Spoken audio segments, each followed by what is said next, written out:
بسم اللہ الرحمن الرحیم۔ السلام علیکم۔ بھائی روز رات گھر آ کر 10 بڑیاں بھر کر دہی بناتا اور اگلے دن وہی دہی بازار میں بیچ آتا۔ لوگوں کو وہ دہی اتنا پسند تھا کہ لوگ دور دور سے آیا کرتے۔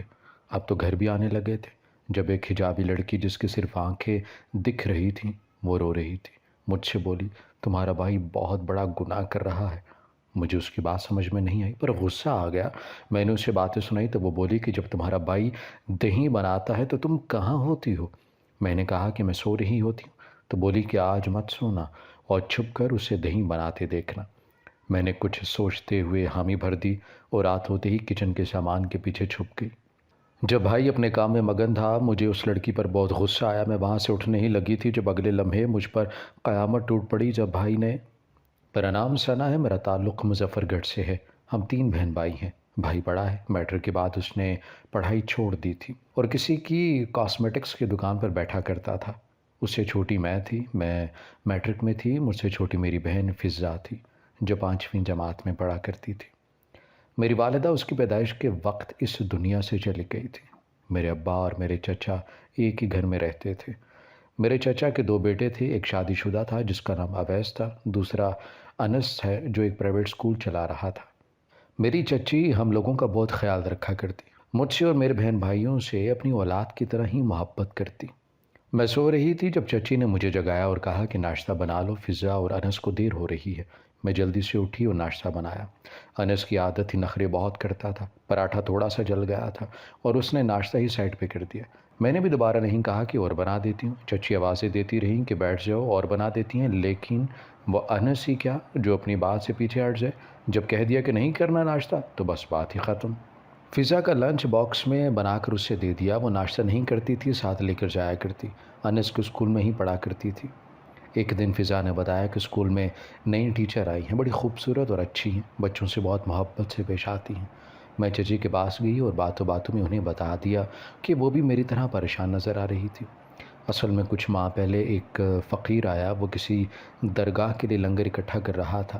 اسی وقت گھر میں داخل ہوا، چچی خیرات دینے گئی تو کہنے لگا کہ تیرا یہ بیٹا تیری نہیں مانے گا، بہو تو نہیں ڈھونڈے گی، یہ خود ہی تیرے سامنے ایک دن ایک لڑکی کو لائے گا اور کہے گا کہ یہ تیری بہو ہے۔ چچی کو اس دن سے وہم ہو گیا تھا۔ چچی نے انس سے کہا تھا کہ کسی لڑکی کو اسکول میں نہیں رکھنا، لیکن انس ان کی بات پہ بہت ہنستا اور بولا فکر نہ کریں، دیکھ بھال کی شادی ہی کروں گا، ایسے ہی کسی کو تھوڑی نہ اٹھا کے لے آؤں گا۔ انس جیسے ہی آیا چچی نے تفتیشی انداز میں پوچھا کہ دن کیسے گزرا؟ انس نے کہا کہ بہت اچھا۔ وہ بہت خوش نظر آ رہا تھا۔ چچی نے آنکھوں ہی آنکھوں میں مجھے کہا کہ دیکھ لو، اور پھر اگلے ہی دن چچی نے کہا کہ ثنا اسکول جائے گی تمہارے ساتھ۔ انس ہنسنے لگا اور کہنے لگا کہ میٹرک پاس کیا پڑھائے گی؟ مجھے بھی غصہ آ گیا، میں نے کہا کہ میں پڑھاؤں گی بھی اور پڑھوں گی بھی۔ میں نے اگلے دن ہی فارم منگوایا اور علامہ اقبال اوپن یونیورسٹی کی طرف داخلہ بھیج دیا۔ انس روز ہی کہتا کہ یہ تمہارے بس کا کام نہیں، تم نمرہ احمد کے ناول پڑھو، وہی کر سکتی ہو، لیکن میں نے بھی سارے ڈائجسٹ ردی والے کو دے دیے اور محنت شروع کر دی۔ اب میں اسکول بھی جاتی اور شام کو چچی کو ساری رپورٹ بتاتی۔ مجھے دوسری کلاس دی تھی اور اس لڑکی کو جس کا نام سارا تھا، جس نے بی ایس سی کر رکھا تھا، اسے 7ویں کلاس کی انچارج بنا رکھا تھا۔ مجھے اس لڑکی سے پتہ نہیں کیوں الرجی سی ہوتی۔ میں بھی بہت خوبصورت تھی، میری نیلی آنکھیں مجھے منفرد بنا دیتی۔ اکثر ہمارے رشتہ دار کہتے تھے ثنا تو خاندان میں سب سے الگ ہے، لیکن پھر بھی سارا کو پہننے اور اوڑھنے کا شعور تھا۔ وہ جیسے وہ تیار ہو کر آتی تھی مجھے اکثر لگتا کہ اسے کہہ دوں کہ یہاں فیشن شو نہیں ہو رہا، یہ ایک تعلیمی ادارہ ہے، لیکن میں خاموش رہی۔ مجھے انس کا ڈر تھا کہ کہیں اس کے سامنے ہی مجھے سنا نہ دے۔ میں بھی شام کو چچی سے سب کہتی، بلکہ 2-4 زیادہ ہی کہا کرتی۔ اس کا یہ اثر ہوا تھا کہ اب چچی انس کے لیے لڑکی ڈھونڈ رہی تھی۔ میں اور چچی اتوار والے دن 2 جگہ گئے رشتہ دیکھنا۔ ایک لڑکی سانولی تھی اور دوسرے کا قد چھوٹا تھا، مجھے دونوں ہی پسند نہیں تھی۔ میں نے چچی کو ساتھ لیا اور گھر آ گئے۔ گھر آئے تو انس پہلے اپنے لیے پاسا بنا رہا تھا۔ میں نے ہاتھ منہ دھویا اور پلیٹ لے کر اس کے سر پر پہنچ گئی۔ میں نے کہا کہ پاسا مجھے بھی دو، تو کہنے لگا کہ ندیدی کہیں کی، میں نے صرف اپنی اور فضا کے لیے بنایا ہے، تم نے کھانا ہے تو خود بنا لو، اور ہاتھ منہ دھونے چلا گیا۔ میرے سامنے پاسا رکھا تھا اور میں کھا نہیں سکتی تھی۔ میں نے بھی باہر دیکھا اور پھر جلدی سے آ کے نمک ڈال دیا اور وہاں سے غائب ہو گئی۔ تھوڑی دیر بعد انس میرے سر پر پہنچ گیا اور پھر اس نے مجھے اپنے سامنے بٹھا کر سارا پاسا کھلایا۔ جو اب مزے کا نہیں بلکہ زہر لگ رہا تھا۔ میں نے معافی مانگی لیکن کہنے لگا کہ میرے نزدیک ایسی غلطی کی معافی نہیں جو جان بوجھ کے کی جائے، غلطی وہ ہوتی ہے جو انجانے میں ہو، جان بوجھ کر جو ہو وہ حماقت ہوتی ہے۔ میں نے چچی کو سوچا بتانے کا کہ ان کا سڑیل بیٹا کیسے مجھے زہر والا پاستا کھلا کر گیا، لیکن پھر مجھے لگا کہ اگر چچی کو پتہ چل گیا کہ پاستا میں نے ہی خراب کیا تھا تو مجھے ہی ڈانٹ پڑے گی۔ دل میں انس کو ساری بدوائیں دی، اسے بہت بری بیوی ملے یہ تک بدوائیں دیں، اور اس کے اتنے بچے ہوں کہ اس کا جینا حرام کر دیں۔ انس کو پتہ چل گیا تھا کہ میں اور چچی اس کے لیے رشتہ دیکھنے گئے تھے۔ صبح ہوتے ہی اس نے چچا سے کہا کہ امی کو سمجھا لیں، میں بھی شادی نہیں کرنا چاہتا۔ میرے پہلے سیمسٹر کے پیپرز سے ابا نے بھائی سے کہا تھا کہ وہ روزانہ مجھے لے جاتے، وہ جیسے ہی میرا پیپر ختم ہوتا میرے باہر نکلنے سے پہلے ہی گیٹ پر کھڑے ہوتے۔ لیکن اس دن آدھا گھنٹہ ہو گیا تھا اور ابھی تک بھائی کا کچھ پتہ نہیں تھا۔ اسی وقت ایک گاڑی میں میرے سامنے رکی اور بزرگ باہر نکلے اور مجھے کہا کہ تمہارے ابا کا دوست ہوں، تمہارے بھائی کا ایکسیڈنٹ ہو گیا ہے، تمہارے ابا نے بھیجا ہے کہ مجھے تمہیں لے کر ہاسپٹل پہنچ جاؤ۔ میں جلدی سے ان کی گاڑی میں بیٹھ گئی۔ اچانک میرا سر چکرانے لگا اور میں بے ہوش ہو گئی۔ جب ہوش آیا تو میں کرسی پر بیٹھی تھی اور رسی سے میرے ہاتھ اور پیر باندھے ہوئے تھے۔ وہی بزرگ میرے سامنے ٹوٹی ہوئی چارپائی پر بیٹھا تھا اور سگریٹ پی رہا تھا۔ میں نے چیخنا شروع کر دیا اور کہا کہ مجھے چھوڑو، کیوں لائے ہو مجھے یہاں؟ لیکن وہ بزرگ خاموشی رہا اور پھر وہ دروازہ بند کر کے چلا گیا۔ ساری رات گزر چکی تھی، میرا رو رو کر برا حال تھا۔ جب صبح ہوئی تو مجھے چھوڑ دیا گیا۔ جب گھر آئی تو پتہ چلا کہ سب کو لگ رہا تھا کہ میں بھاگ گئی ہوں۔ ابا اور بھائی خاموش کھڑے تھے۔ چچی نے نفرت سے مجھے دیکھا اور بولی کہ چلی گئی تھی تو واپس کیوں آئی؟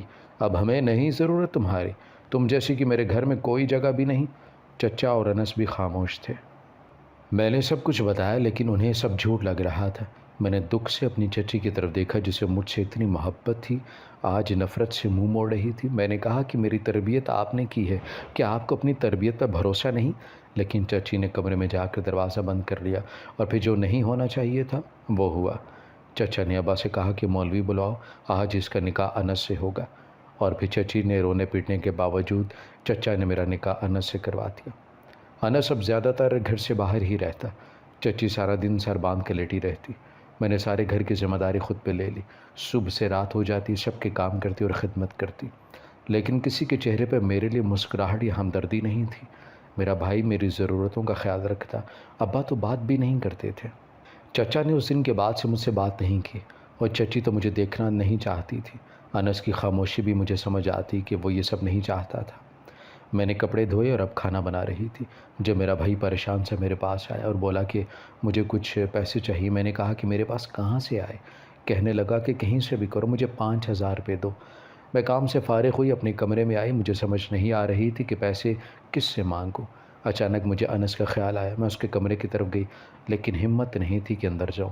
بہت ہمت سے میں نے دستک دی، اندر سے اس کی وہی باروب آواز آئی جو مجھے اکثر ڈرا دیا کرتی۔ میں نے ڈرتے ڈرتے دروازہ کھولا، وہ سامنے ہی لیٹا کوئی کتاب پڑھ رہا تھا۔ مجھے دیکھا تو غصے سے بولا کہ کوئی کام تھا اس وقت یہاں، کیا بات ہے؟ میں نے واپس پلٹ جانا بہتر سمجھا۔ جیسے ہی میں نکلنے لگی اس کی آواز، ثنا کیا کام تھا؟ میں رک گئی، میری آنکھیں آنسو سے بھر گئی تھی۔ مجھے سمجھ نہیں آ رہی تھی کہ کیسے پیسے مانگوں اور پتہ نہیں وہ کیا سمجھے گا۔ تبھی وہ میرے پاس آیا اور بولا کہ جو بات ہے کہہ دو، کوئی مسئلہ ہے؟ میں نے کہا کہ مجھے پیسے چاہیے۔ اس نے حیرانی سے مجھے دیکھا جیسے میری ذہنی حالت پہ شبہ ہو، اور پھر کوئی سوال پوچھے بغیر مجھے پیسے دے دیے۔ میں کمرے میں آ کر بہت روئی۔ آج یہ وقت بھی آنا تھا کہ مجھے اس شخص کے سامنے ہاتھ پھیلانے پڑے۔ مجھے اپنے بھائی پر بہت غصہ آتا جو میرے لیے کچھ کر تو سکا نہیں تھا اور اب اسے پیسوں کے لیے میں ہی نظر آئی۔ میں نے اپنے بھائی کو پیسے دیے اور اسے کہا کہ جلد واپس کرے، قرضہ لیا ہے کسی سے۔ بھائی ہنسنے لگا، وہ سمجھ گیا تھا کہ میں کس کی بات کر رہی ہوں۔ ابا کچھ دنوں سے بیمار رہنے لگے تھے۔ بھائی اور چچا انہیں ڈاکٹر کے پاس لے کر گئے، دوائیاں کھلائیں لیکن انہیں کچھ اثر نہیں ہو رہا تھا، بلکہ وہ دن بدن کمزور ہوتے جا رہے تھے۔ میں ان کے پاس گئی، میں نے کہا کہ ابا میرا یقین کرے، میں نے ایسا کچھ نہیں کیا، وہ ایک حادثہ تھا، مجھے نہیں پتا کہ وہ لوگ مجھے کیوں اغوا کر کے لے گئے اور پھر چھوڑا، کس کے کہنے پر یہ کیا، کیا مقصد تھا ان کا، میں نہیں جانتی۔ ابا خاموشی سے لیٹے رہے، میں پاس گئی اور پاؤں پکڑ لیا۔ ابا نے مجھے اپنے پاس بلوایا اور کہا کہ ثنا، انس دھکے مار کے بھی اپنی زندگی سے نکالے تو بھی اسے چھوڑنا مت، تیرے لیے اس سے بہتر کوئی نہیں ہے۔ جس دن سب کچھ ہوا تھا میں سوچ رہا تھا کہ اب کون کرے گا میری بیٹی سے شادی، لیکن میرے بھائی کی محبت دیکھو کہ میرے خدشات کو دیکھ گیا اور اپنے سب سے قابل بیٹے کو تمہارے لیے راضی کیا۔ اپنے چچا اور چچی کی خدمت کیا کرو، وہی تیرے ماں باپ ہیں۔ اچانک ابا کی سانس اکھڑنے لگی۔ میں نے رونا شروع کر دیا۔ اسی وقت کمرے میں انس آیا، شاید ابا کو دیکھنے کے لیے آیا تھا۔ اس نے ابا کو آوازیں دی، جلدی سے ایمبولینس کو کال کی۔ ابا کی حالت بگڑتی جا رہی تھی۔ پھر انہوں نے ٹوٹتی سانسوں میں انس کے ہاتھوں میں میرا ہاتھ دیا اور کہنے لگا کہ انس، میری بچی سے کوئی غلطی ہو جائے تو معاف کر دینا، کبھی اسے اکیلا مت چھوڑنا۔ انس نے کہا کہ تایا آپ فکر نہ کریں۔ اسی وقت ابا کو آخری ہچکی آئی اور وہ مجھے روتا ہوا چھوڑ کر اس دنیا سے چلے گئے۔ گھر میں ابا کی تعزیت کرنے والوں کا آنا جانا لگا ہوا تھا۔ چچی نے ان دنوں بالکل خاموشی اختیار کر رکھی تھی۔ آنے والے لوگ بھی میرا تماشا دیکھا کرتے تھے۔ دن ایسے ہی گزر رہے تھے۔ جب ایک دن چچا نے مجھے کہا کہ تم اپنے کمرے میں رہا کرو، میں نے حیرانی سے انہیں دیکھا اور کہا کہ چچا اپنے کمرے میں ہی رہتی ہوں، میں تو زیادہ نکلتی نہیں کمرے سے۔ مجھے لگا کہ شاید چچی نے کچھ کہا ہے۔ کہنے لگے کہ ساتھ آؤ میرے۔ میں ان کے پیچھے چلنے لگی۔ مجھے انس کے کمرے میں لے کے وہ کہیں جانے کی تیاری کر رہا تھا۔ چچا نے کہا کہ انس، ثنا سب اسی کمرے میں رہیں گے، مت بھولو بیوی ہے تمہاری، اس کا خیال رکھنا فرض ہے تمہارا۔ انس نے کہا کہ جی ابا، جیسا آپ کہیں۔ فی الحال تو میں ایک ضروری کام سے 2 دن کے لیے شہر سے باہر جا رہا ہوں۔ چچا نے اس کے کندھے پر ہاتھ رکھا اور کہا کہ میرے بیٹے، مجھے فخر ہے تم پر۔ آج تک تم نے میری ہر بات مانی ہے، تم تو میرے فرما بردار بیٹے ہو۔ انس نے مسکرا کر میری طرف دیکھا اور بولا کہ اس بار بات نہیں، پوری مصیبت گلے پڑ گئی ہے۔ چچا ہنسنے لگے اور کہا کہ تمہیں یہی قابو کر سکتی ہے۔ انس ہنسنے لگا اور بولا کہ ابا یہ تو وقت ہی بتائے گا۔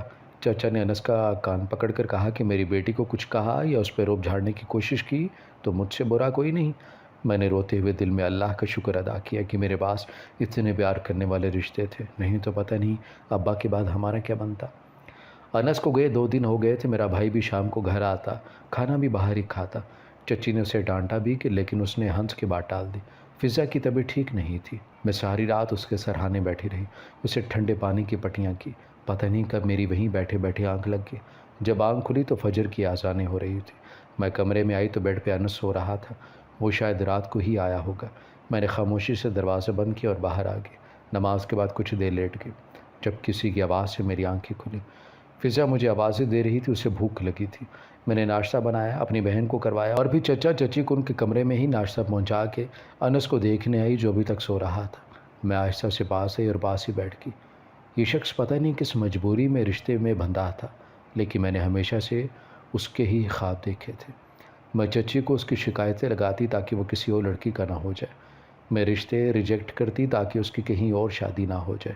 انس کی آنکھ کھل گئی تھی، شاید اسے میرے آنے کا پتہ چل گیا تھا۔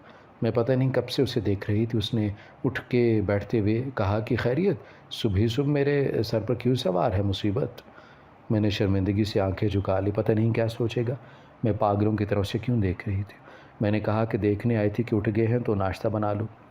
میں جانے لگی جب اس کی آواز آئی، بات سنو، جھوٹ بولنا اچھی بات نہیں، سچ بتاؤ کب سے بیٹھی تھی یہاں اور کیا سوچ رہی تھی؟ میں نے کہا کہ کچھ نہیں، میں نے کیا سوچنا ہے۔ اٹھ کے میرے سامنے کھڑا ہو گیا اور کہا کہ حالانکہ سوچنا چاہیے۔ میں نے اس کی طرف دیکھا جس کی آنکھوں میں شریر سے مسکراہٹ تھی۔ میں نے کہا کہ کس بارے میں؟ کہنے لگا کہ اپنے شوہر کے بارے میں۔ اور کس کے بارے میں؟ بھائی 2 دن بعد میں لوٹا ہوں، کچھ حال احوال پوچھا سفر کا؟ کوئی شک کرو مجھ پہ کہیں دوسری شادی تو نہیں کر لی؟ تم کیسی بیوی ہو؟ میں نے کہا کہ آ جائے، میں ناشتہ بنا رہی ہوں۔ اس نے میرا ہاتھ پکڑ لیا۔ مجھے اس کے اس سے بدلے رویے کی سمجھ نہیں آ رہی تھی۔ میں نے کہا کہ چچا کی باتوں کو زیادہ مت سوچے، میرا خیال رکھنے کا کہا تھا، یہ نہیں کہا تھا کہ بیوی بنا کے سر پر بٹھا لے۔ اس نے ہاتھ چھوڑ دیا اور کہا کہ تم جا سکتی ہو، مجھے جب ناشتہ کرنا ہوگا اپنی ماں سے کہہ لوں گا، وہ بنا دے گی۔ تمہیں بھی شوہر بنا کے مجھے سر پر سوار کرنے کی کوئی ضرورت نہیں ہے۔ دن ایسے ہی گزر رہے تھے۔ اس دن کے بعد سے انس نے مجھ سے بات نہیں کی اور میں بھی دوبارہ اس کے کمرے میں نہیں گئی۔ اگر سامنا ہو بھی جاتا تو بات نہیں ہو سکی۔ اس شام چچی کی طبیعت ٹھیک نہیں تھی، گھر پہ کوئی بھی نہیں تھا۔ میں نے گلی میں کھیلتے بچے کو بھیج کر رکشہ منگوایا اور انہیں ڈاکٹر کے پاس لے گئے۔ ان کی شوگر بہت ہائی تھی۔ ہم لوگ دوائی لے کر واپس آئے تو چچا اور انس گھر آ گئے تھے۔ انس نے مجھے گھور کے دیکھا، مجھے کچھ غلط ہونے کا اندازہ ہو گیا تھا، یقیناً میں نے کچھ کر دیا تھا۔ جب چچا نے کہا کہ بیٹے ایسے اکیلے مت نکلا کرو، مسئلہ ہو تو انس کو یا اپنے بھائی کو بلوا لیا کرو۔ چچی نے کہا کہ بچی کے پیچھے مت پڑو، میری طبیعت خراب تھی، یہ گھبرا گئی تھی۔ گھبراہٹ میں بندے کو صحیح یا غلط کا پتہ کہاں چلتا ہے۔ چچی نے کہا کہ جا ثنا تو بھی آرام کر جا کے، صبح کے میرے ساتھ ذلیل ہو گئی ہے، وہاں اتنی لمبی لائن اور پھر اتنی گرمی، ان باپ بیٹے کی تو تفتیش ہی شروع ہو گئی ہے، کسی کو یہ نہیں پتا کہ میری طبیعت کتنی خراب ہے۔ چچا اب چچی سے سن کر طبیعت پوچھ رہے تھے اور انس ان کی دوائیاں دیکھ رہا تھا۔ میں کمرے میں آ گئی اور بیڈ پہ لیٹتے ہی پتہ نہیں کب میری آنکھ لگ گئی۔ جب آنکھ کھلی تو انس کو سامنے پایا۔ میں جلدی سے اٹھ کے بیٹھ گئی۔ میں نے کہا کہ آپ، کہنے لگا کہ جس حساب سے مجھے دیکھ کر تمہارے چہرے کے زاویے بدلتے ہیں، مجھے لگتا ہے کہ تم نے مجھے نہیں کسی جن کو دیکھ لیا ہے۔ خیر میں ابھی آیا تھا، جانے والا تھا، تم جاگی، اٹھ جاؤ اب کھانے کا کچھ کرو، بہت بھوک لگی ہے۔ میں نے کہا کہ آپ چلے میں آتی ہوں۔ فضا نے سبزی بنا لی تھی۔ مجھے اپنی بہن پر پیار آیا جس سے میری فکر رہتی تھی اور کوشش کرتی تھی میرے لیے آسانی کر دے۔ میں کھانا بناتے ہوئے سوچ ہی رہی تھی کہ میرا بھائی پتہ نہیں کہاں غائب رہتا تھا۔ اب اس نے نیا کام شروع کر دیا تھا، دہی بناتا تھا اور فروخت کرتا تھا۔ چچا نے کہا کہ کوئی اور کام دیکھ لو، یہ کیا کام شروع کر دیا؟ تو کہنے لگا کہ مجھے اس میں بہت منافع ہے۔ مجھے اپنے بھائی کی سمجھ نہیں آتی تھی، نہ گھر کی ذمہ داری تھی نہ بہنوں کی فکر۔ اسے لگتا تھا کہ اس کی بہنیں چچا کی ذمہ داری ہیں، کبھی ہمیں کچھ نہیں دیا تھا۔ میں نے چچی سے بات کی کہ بھائی کی شادی کر دیتے ہیں، شاید اس طرح ذمہ دار ہو جائے، گھر آنے لگے۔ چچی نے کہا کہ ان کی بڑی بہو کچھ دن پہلے بتا رہی تھی کہ اس کی بہن کی شادی کرنی ہے، اگر کوئی رشتہ ہو تو بتائیے گا، لڑکی دیکھی بھالی ہے، اچھی اور خوبصورت ہے، تم اور میں کسی دن چلتے ہیں اور دیکھ آتے ہیں۔ بھائی روز گھر آ کر دہی بناتا اور اگلے دن وہ دہی بازار میں بیچ آتا۔ لوگوں کو وہ دہی اتنا پسند تھا کہ لوگ دور دور سے آتے تھے، اب تو گھر بھی آنے لگے تھے۔ جب ایک حجابی لڑکی جس کی صرف آنکھیں دکھ رہی تھیں، وہ رو رہی تھی، مجھ سے بولی کہ تمہارا بھائی بہت بڑا گناہ کر رہا ہے۔ مجھے اس کی بات سمجھ نہیں آئی، پر غصہ آ گیا۔ میں نے اسے باتیں سنائی تو وہ بولی کہ جب تمہارا بھائی دہی بناتا ہے تو تم کہاں ہوتی ہو؟ میں نے کہا کہ میں سو رہی ہوتی ہوں، تو بولی کہ آج مت سونا اور چھپ کر اسے دہی بناتے دیکھنا۔ میں نے کچھ سوچتے ہی حامی بھر لی اور رات ہوتے ہی کچن کے سامان کے پیچھے چھپ کے جب بھائی اپنے کام میں مگن تھا۔ مجھے اس لڑکی پر بہت غصہ آیا۔ میں وہاں سے اٹھنے ہی لگی تھی جب اگلے لمحے مجھ پر قیامت ٹوٹ پڑی، جب بھائی نے اس میں کچھ ملانا شروع کر دیا۔ وہ باہر نکل گیا۔ بے احتیاطی میں ایک پڑیا وہیں گر گئی۔ میں نے کھول کر دیکھا تو سفید سے رنگ کا سفوف سا تھا۔ میں نے اس پڑیا کو دوپٹے کے نیچے چھپا لیا اور انس کو دکھانے چلی گئی۔ انس نے حیرانی سے مجھے دیکھا اور پوچھا کہ یہ کہاں سے لی؟ میں نے ساری بات بتائی۔ وہ پریشان نظر آ رہا تھا۔ بھائی جب دہی بیچنے جانے لگا تو انس نے کہا کہ آج تم دہی نہیں بیچو گے۔ میرا بھائی گھبرا گیا اور منتیں کرنے لگا۔ انس نے کہا کہ اب تم یہ کام نہیں کرو گے۔ میں نے منع کر دیا تو بس اب بحث نہیں ہوگی۔ میں اور انس اس وقت حیران رہ گئے تھے جب میرا بھائی منتیں کرنے لگا، رونے لگا۔ انس نے میری طرف دیکھا اور دکھ سے میرے بھائی کی طرف، وہ یقیناً نشے کا عادی ہو چکا تھا۔ پھر میرے بھائی نے سب کچھ بتایا جسے سن کر ہم سب کے ہوش اڑ گئے تھے۔ میرے بھائی نے کہا کہ ان لوگوں نے ثنا کو اغوا کر لیا اور کہا کہ جب تک ہمارے ساتھ کام نہیں کرو گے تمہاری بہن کو نہیں چھوڑیں گے۔ مجھے دھمکیاں دیتے تھے، اگر کسی کو بتایا تو تمہارے گھر سے روز ایک لاش نکلے گی۔ میں مجبور تھا ان کے ساتھ کام کرنے لگا۔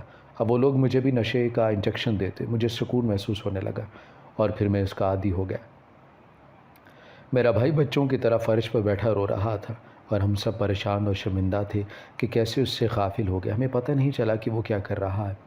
انس نے میرے بھائی سے کہا کہ تم دہی لے کر بیچو اور اب ان کی گیم ان پر الٹ دو، سب لوگوں کی نشاندہی ایسے کرو انہیں تم پر شک نہ ہو۔ اور پھر میرے بھائی نے بڑی ہوشیاری سے ان سب کو پولیس کے ہاتھوں پکڑوا دیا۔ میرے بھائی کا علاج ہونے لگا، پھر کچھ عرصے بعد وہ بالکل صحت مند ہو گیا تھا۔ ایک دن میں اور چچی بھابھی کی بہن کا رشتہ دیکھنے گئے۔ اس لڑکی کو دیکھ کر مجھے وہی دو حجابی لڑکی یاد آ گئی، لیکن جیسے ہی اس سے مجھ سے بات کی میں پہچان گئی، یہ تو وہی لڑکی ہے۔ میں نے اس سے پوچھا کہ تمہیں کیسے پتہ چلا تھا؟ اس نے کہا کہ میں وہاں سے روز گزرتی تھی تو ایک دن دیکھا کہ کوئی شخص اس لڑکے کو پڑیا دے رہا ہے۔ مجھے شک ہوا، میں غور کرنے لگی۔ مجھے پتہ چل گیا کہ وہ نشے والا دہی ہے جس کے لوگ عادی ہوتے جا رہے تھے۔ میں نے اس کا شکریہ ادا کیا۔ میں بہت خوش تھی کہ ایک اچھی اور سمجھدار لڑکی میرے بھائی کی زندگی میں آ رہی تھی۔ زندگی میں اگر احساس اور خلوص کے رشتے ہوں تو ہمیں بھٹکنے اور بکھرنے نہیں دیا کرتے، بلکہ سنبھال لیا کرتے ہیں، برے وقت میں ڈھال بھی بن جاتے ہیں۔ میں شکر کرتی ہوں کہ ہمارے پاس ایسے رشتے ہیں جنہوں نے ہمیں زمانے کی ٹھوکروں پر نہیں چھوڑ دیا، ہمیشہ ہمارا ساتھ دیا۔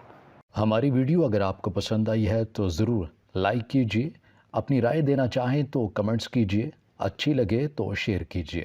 اس کے ساتھ ساتھ اگر آپ نے ہمارا چینل سبسکرائب نہیں کیا تو ضرور کیجیے اور بیل آئیکن پر لازمی کلک کیجیے تاکہ ہماری ہر آنے والی ویڈیو آپ تک بر وقت پہنچ سکے۔